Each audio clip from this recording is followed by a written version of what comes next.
ఈ నడుమ నిజామాబాద్లా కల్తీ కళ్ళు తాగినోళ్ళ చిత్రకథలు బాగా చూపిస్తున్నాం కదా. ఇక అవన్నీ ఒక ఎత్తు అయితే ఇప్పుడు మీరు చూడబోయేది ఇంకో ఎత్తు. అర్జెంట్లా కల్తీ కళ్ళు డిపోలు పెట్టాలి, కల్తీ లేని కళ్ళమ్మితే లోపటేస్తామని రూల్ పెట్టాలి అని రేపో మాపో కొందరు జెండాలు పట్టుకొని బయలుదేరినా వెళ్తారు కావచ్చు.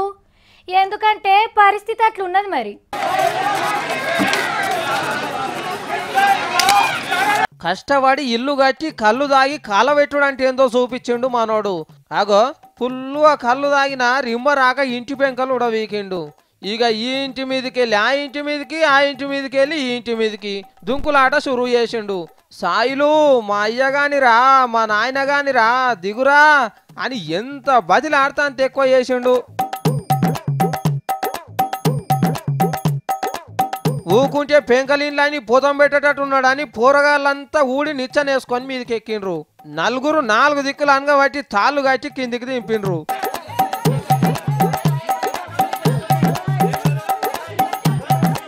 నిజామాబాద్ జిల్లా బాల్కొండ కాడ అడ్డమైన కళ్ళు తాగి ఆగమైన దాంట్లో ఈ సాయిలొకడు. మందు కలిపిన కళ్ళుకు అలవాటైనోనికి మంచి కళ్ళు రిమ్మెక్కకి పని చేసిండు.